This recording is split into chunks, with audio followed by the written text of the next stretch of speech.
Hello and welcome back to the Biochemistry for Health Sciences channel. In today's video, we shall look at how chymotrypsin works.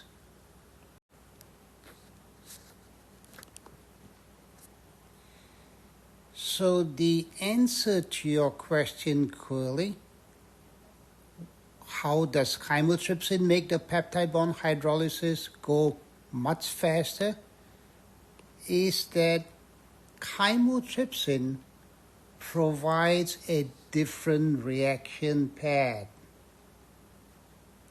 for the reaction. So here is the reaction pad without chymotrypsin, shown in red, and the reaction pad with chymotrypsin, you can see, is very different because there is the formation of several intermediates when chymotrypsin is present. In the last video, we saw that the activation energy of the reaction without chymotrypsin, EA uncatalyzed, is this much, while the activation energy in the presence of enzymes, of the enzyme chymotrypsin, decreases to this much. So the difference between the two, the delta EA, comes out to be about 58 kilojoules per mole. So if we substitute that number, the delta EA here, we can calculate the rate enhancement.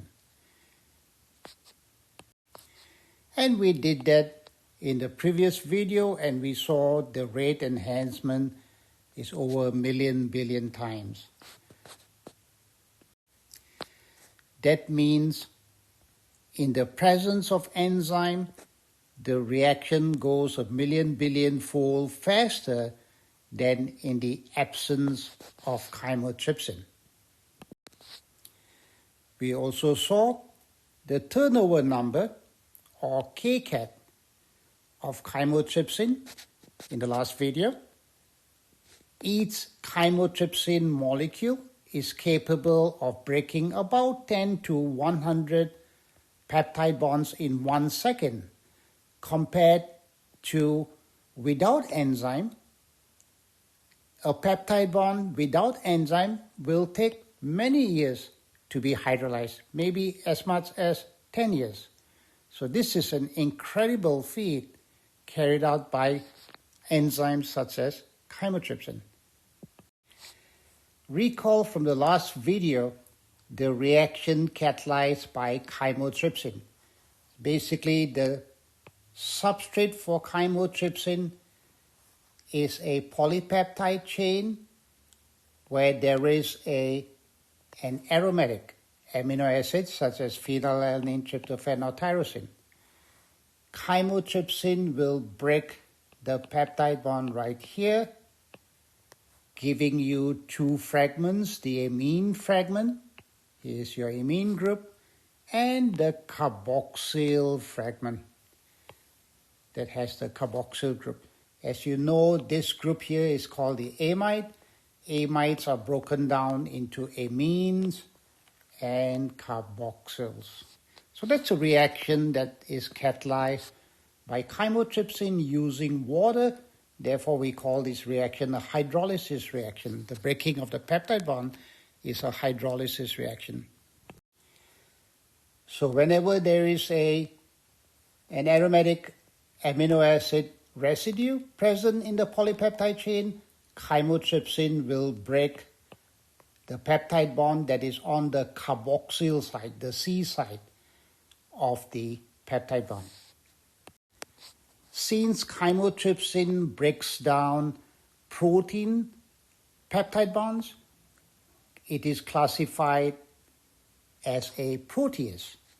So chymotrypsin, if we were to give chymotrypsin this protein chain, it will break down the C side, the carboxyl side of wherever there is an aromatic amino acid. So this will be one peptide bond that will be broken, and this will be the other peptide bond that we broken because there is an aromatic amino acid here.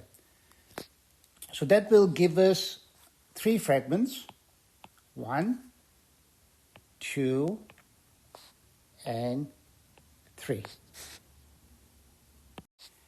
Here's another example of a protease enzyme, and this is the enzyme pepsin that we find in our stomach. Now, pepsin breaks down the peptide bond between leucine, wherever there's a leucine, or an aromatic amino acid such as tryptophan, phenylalanine, and tyrosine. But it does so on the N side, on the amine side. So here's a leucine, here's the N side, this will be one peptide bond that will be broken.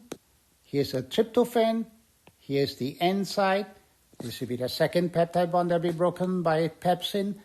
Here's a phenylalanine, this is the N side, this will be the other peptide bond broken. So if we were to give the same polypeptide chain as the one above, the same substrate, pepsin would produce 1 fragment, 2 fragments, 3 fragments as products, and here number 4. So there will be 4 products produced by pepsin, while chymotrypsin will produce 3 products when we give the same substrate. So that's what proteases do. Our body, our cells have all kinds of proteases that carry out very, very important functions for human anatomy as well as physiology. In our body, chymotrypsin is present in lysosomes of cells, and it is also a digestive enzyme. It's produced by the pancreas, present in pancreatic juice, and helps in the digestion of dietary proteins. In this example, let's look at the role of chymotrypsin in digestion of proteins. After we eat a meal, the proteins in the meal will eventually enter the stomach. In the stomach, the parietal cells will secrete an acid, a strong acid called hydrochloric acid, and that will bring the pH of the stomach somewhere between 1 to 2. This low pH means there will be many protons around, and these protons will protonate the amines as well as the carboxyls and all the other groups that can be protonated in the protein, such as your OH or acids. So all of the protein's functional groups that can be protonated will be protonated. Under these conditions, you will see that the protein will have a net positive charge because amines under pH 1-2 will be the only ones that will have a charge, and that is a positive charge. So all of these positive charges, wherever there is amines present, will repel one another, and that will cause the protein to unfold. So we have an unfolded protein in the stomach. The stomach also secretes an enzyme called pepsinogen, which is the inactive form. In the presence of this acid, the pepsinogen is converted into an active pepsin, which is also a protease enzyme. Pepsin will then break down this dietary protein into smaller fragments. And most of these smaller fragments are unfolded, they are too small to fold, or they may have some weak folding. a little bit of folding. So these fragments will now enter the small intestine. And in the small intestine is where the pancreatic juice is secreted. And this pancreatic juice has chymotrypsin.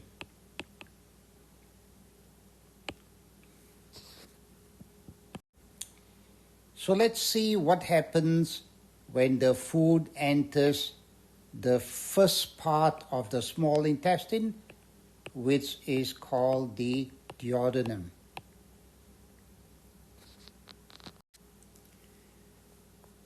So when the food enters the duodenum, there are endocrine cells in the duodenum, and these cells secrete the chemical cholecystokinin, or CCK.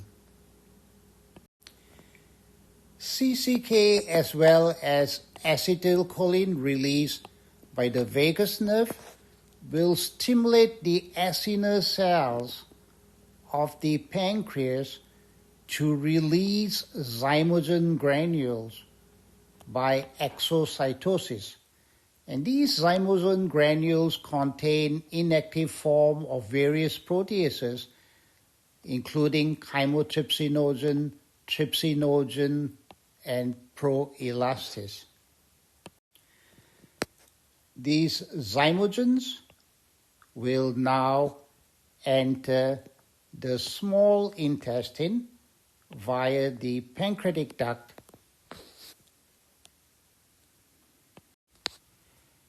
Once the zymogens are in the duodenum, there is an enzyme called enteropeptidase or enterokinase that is present on intestinal cells. This enzyme will convert the inactive form of trypsin, trypsinogen, into the active form, which is called trypsin. In the next step, trypsin will convert the inactive chymotrypsinogen into the active enzyme chymotrypsin. So all of these proteases from the pancreas, this active form of proteases, trypsin, chymotrypsin, carboxypeptidase, and so on, they will start breaking down the pepsin-digested dietary proteins present now in the small intestine, and these pepsin fragments will be broken down into di- and tripeptides, basically peptides containing 2 amino acids or 3 amino acids. In the next step, enzymes called peptidases that are also present on the surface of intestinal cells, they will break down the small peptides into the monomers of proteins' amino acids. These di-tripeptides, as well as the amino acids, will then be absorbed by the intestinal cells via various transport proteins that are present in the intestinal cells. And this is how proteins are digested and the amino acids absorbed into our bloodstream. Chymotrypsin, as we'll see in a few minutes, is an example of a serine protease. Enteropeptidase, trypsin, elastase are all examples of serine proteases.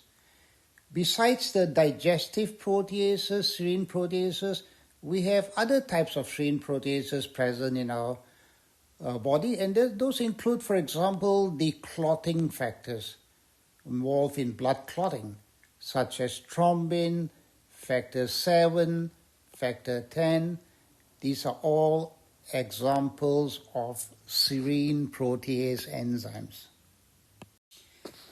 So before we look at how chymotrypsin carries out or catalyzes its reaction, just a few words about the structure of this enzyme.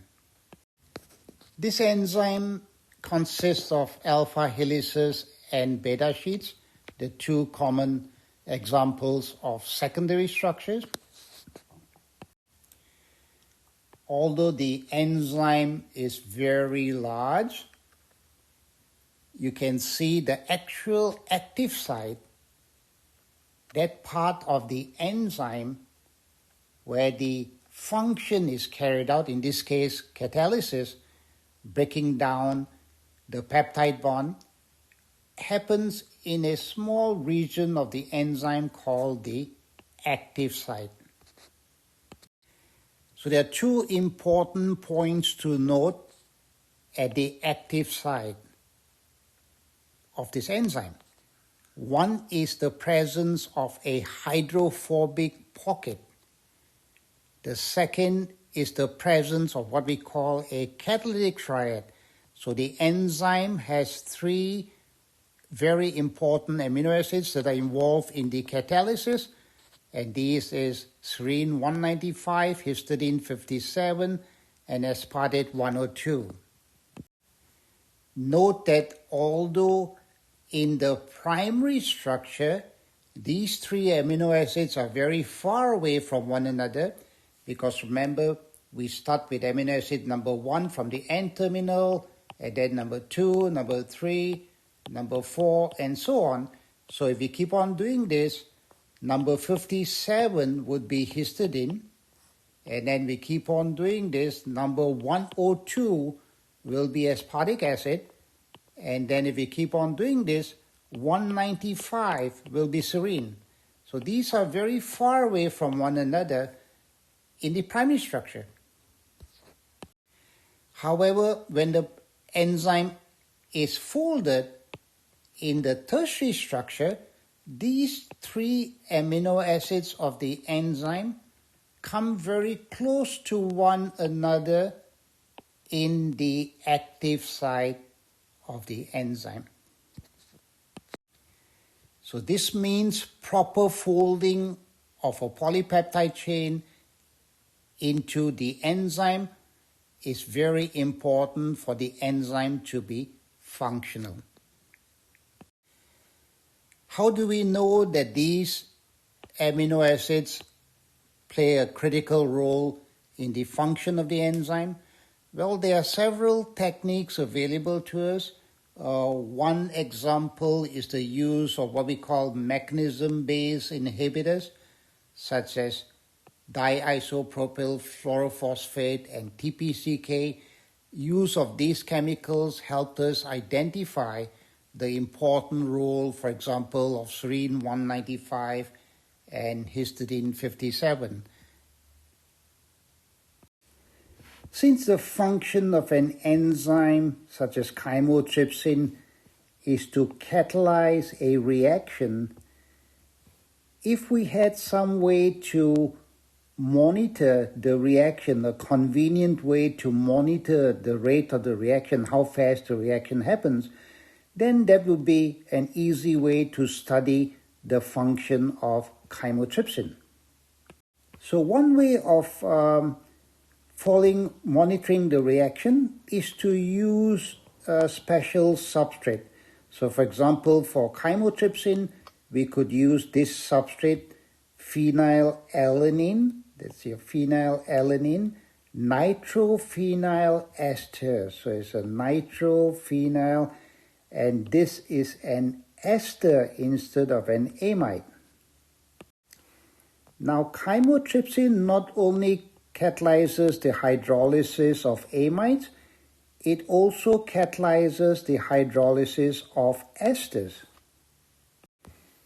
So when chymotrypsin catalyzes the breakdown of this carbon-oxygen of the ester, we get the alcohol, para-nitrophenol, but under basic conditions, this will be ionized to give you para-nitrophenolate ion. And this product is bright yellow in color. The second product would be your carboxylic acid. Because remember, esters are made up of alcohols and carboxylic acids. So by following the formation of para-nitrophenolate with time, and we can do that very, very easily by measuring the absorbance of this yellow color, see how the absorbance change with time. And if we do that, which scientists have done, we see with chymotrypsin there are two phases that happen, a very rapid phase called the burst phase, and then a slower phase called the steady state phase. Okay, with this background, I think we are ready now to talk about how chymotrypsin works. So let's look at the chymotrypsin reaction in the duodenum, the small intestine. So unlike doing a reaction in a test tube, which is very simple, the conditions in the duodenum, in the small intestine, are far more different, far more complex, because there's a presence of many other chemicals that come from the pancreatic juice as well as other sources. And one example is bile salts. So bile salts are made by the liver and then stored in the gallbladder, and during digestion, the gallbladder contracts and secretes these detergents. So as detergents, these bile salts will help unfold any pepsin digested fragments that are still folded. And not only does it help unfold any fragments that are unfolded, it will also help solubilize any of these pepsin digested fragments that are not very water soluble. That's what detergents do. They help solubilize chemicals that are not very water soluble. Another thing to note is the size of the substrate compared to the size of the enzyme. Chymotrypsin is about 25,000 Daltons molecular weight in terms of size. The substrate, typical substrates would probably be about 500 Daltons. So you can see the enzyme is about 50 times bigger than the substrate. So we can imagine that some of these substrate fragments, the pepsin digested fragments, they will be water soluble, dissolved in the aqueous part of the small intestine. Other fragments could actually be weakly attached to the enzyme. It could be weakly attached to the enzyme by weak forces such as hydrogen bonding, electrostatic, and so on. The narrow cavity of the small intestine, as well as the segmentation that happens during digestion, makes little compartments for digestion in the small intestine. And these small compartments will give a very high substrate concentration.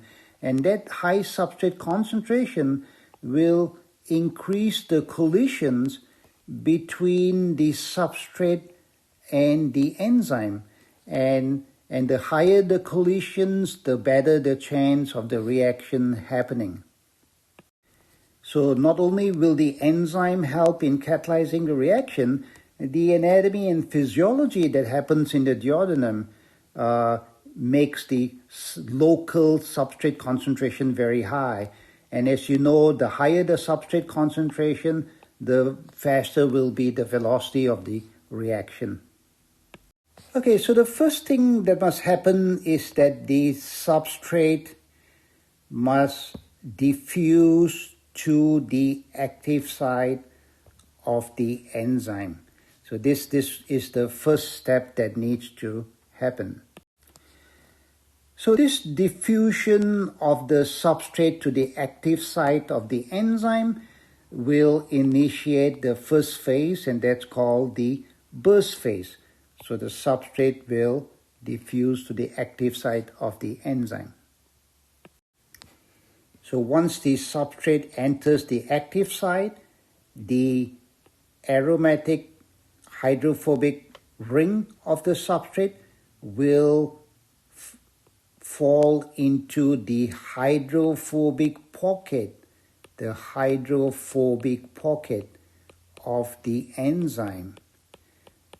So this is a hydrophobic interaction that happens very, very rapidly. So this fitting of this aromatic group into the hydrophobic pocket will cause the substrate to be attached to the active site of the enzyme.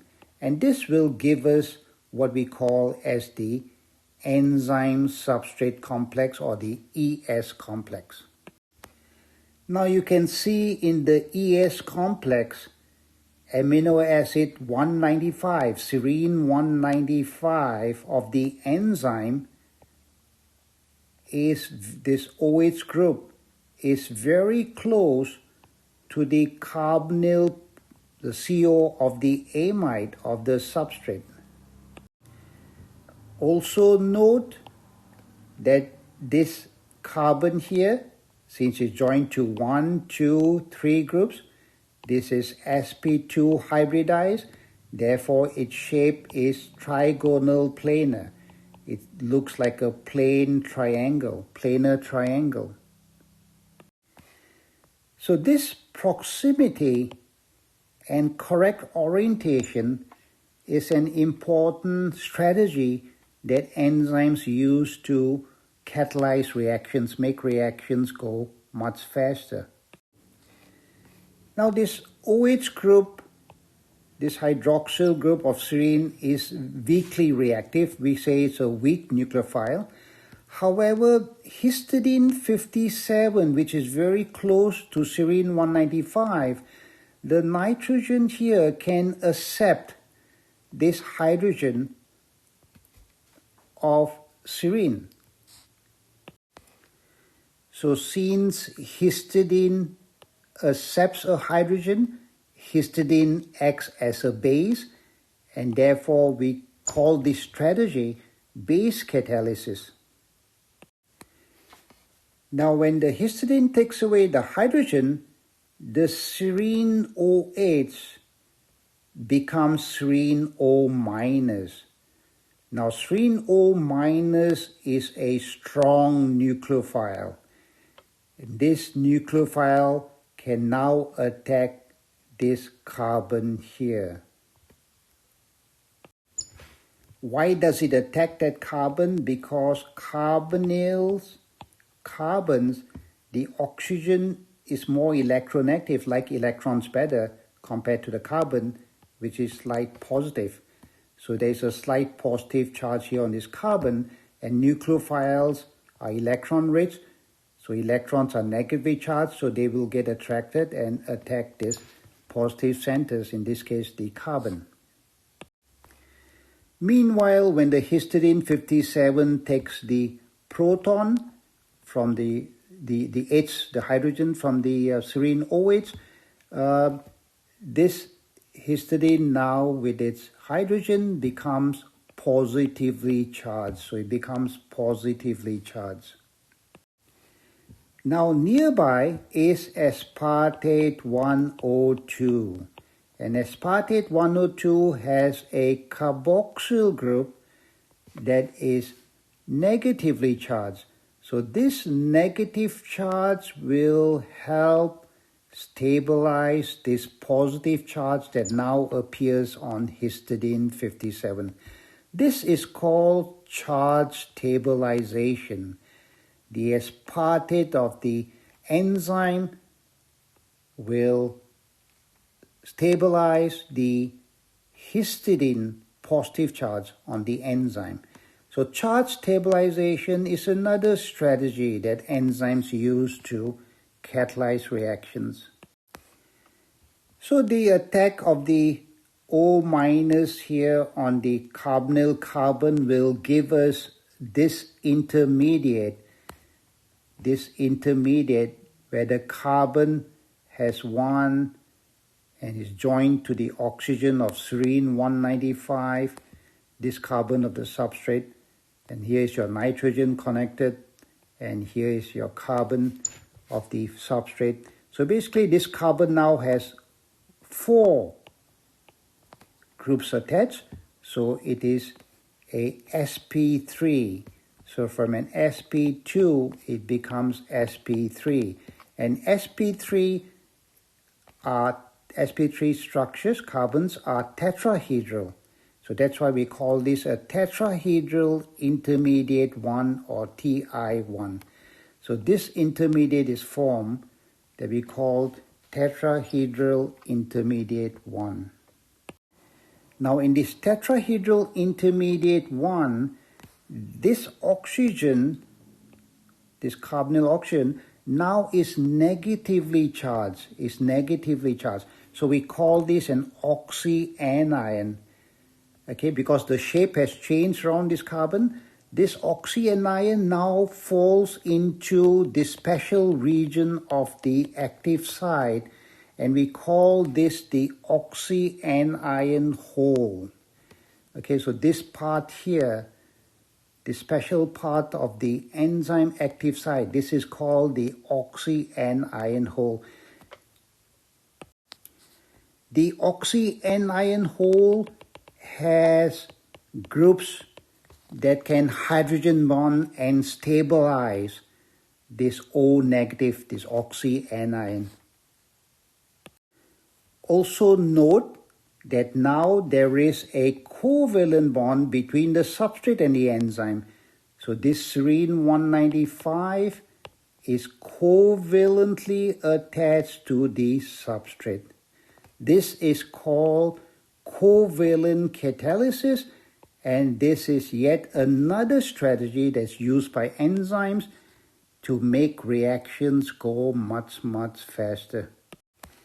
So somewhere between the ES complex and the tetrahedral intermediate 1, we can expect there will be some sort of a transition state that is formed. We'll just call that TS1. A transition state is formed where in that case probably the oxygen is about to be attached to this carbon. These electrons are about to go to the oxygen here. So sort of a transition state is being formed, but we cannot detect that transition state, or we cannot isolate that transition state. So we predict, we can guess that will be something that will be happening between this and the intermediate. So remember that intermediates can be detected, sometimes even isolated, but not transition states. Transition states, we cannot detect them or isolate them.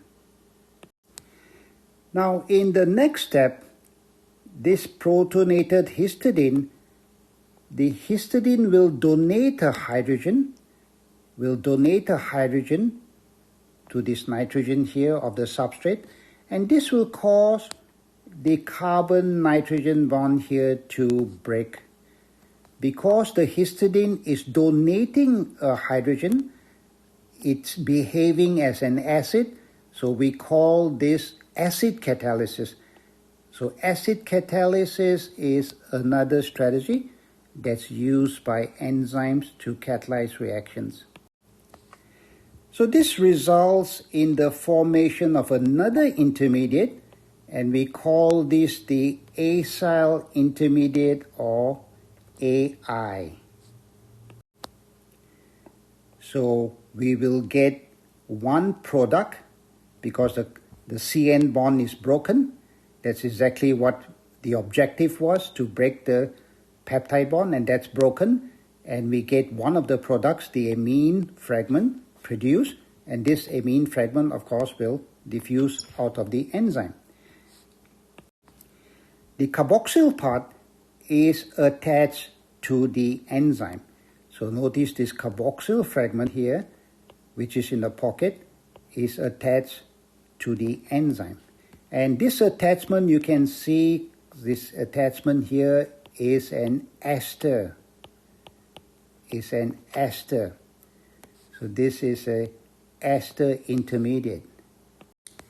Note once again this carbon here, which is sp3, becomes sp2 once again, this trigonal planar, so it changes from sp3 to sp2. So the acyl intermediate is trigonal planar, and it's basically an ester between the substrate and the enzyme. So once again, between this intermediate Ti1 and Ai, we can envision another transition state, and this, let's call it transition state 2. Another transition state 2 that is formed and stabilized by the enzyme. Okay, so yes, we have broken the peptide bond. That's fantastic. We have produced one product, right? We have produced the amine product, and that amine product will get out of the will diffuse out of the active site.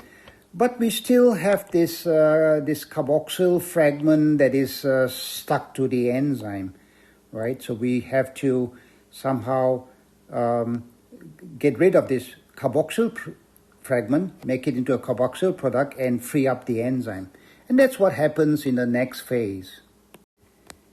Okay, so as the amine fragment leaves the active site, we now have the second substrate, in this case water.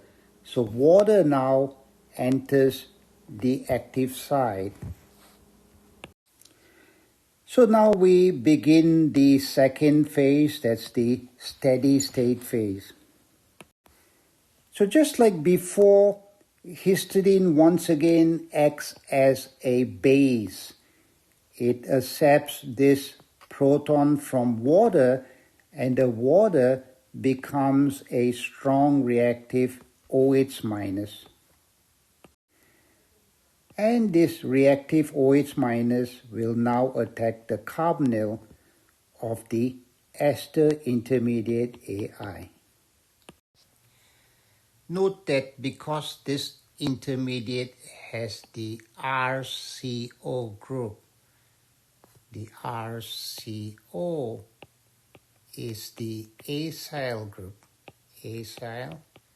So that's why this intermediate, this ester intermediate, is called the acyl intermediate.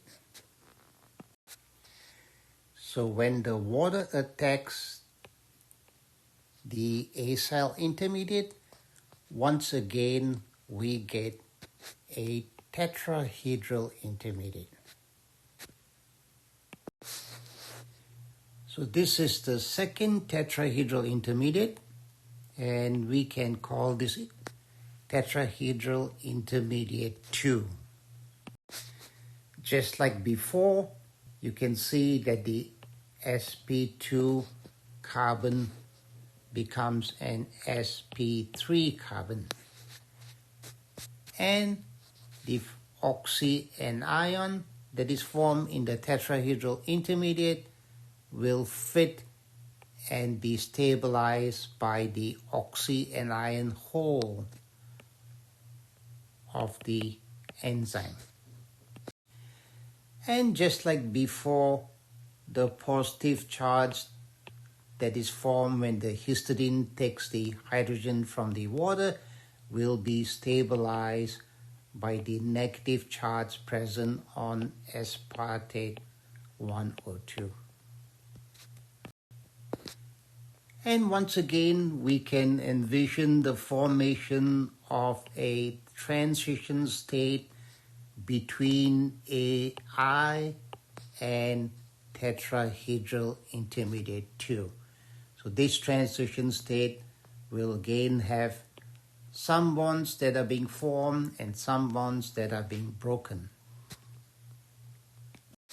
In the last step, the histidine now acts as an acid and donates a hydrogen, and that results in the breakdown of tetrahedral intermediate 2 into the carboxyl fragment, the product, the second product, which then will diffuse out of the active site.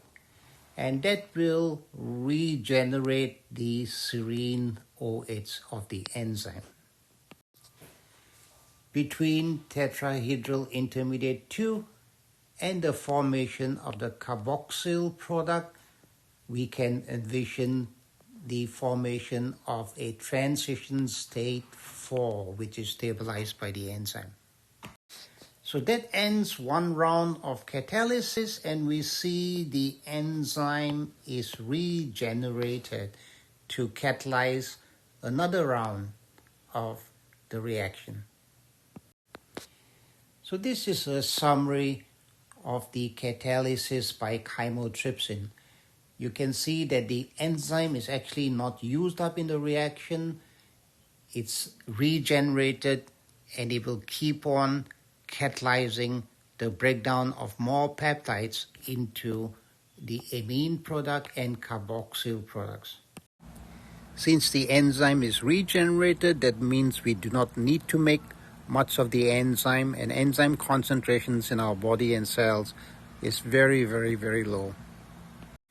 So that's the good news. Our body doesn't have to make too much of each of the hundreds of enzymes required for survival.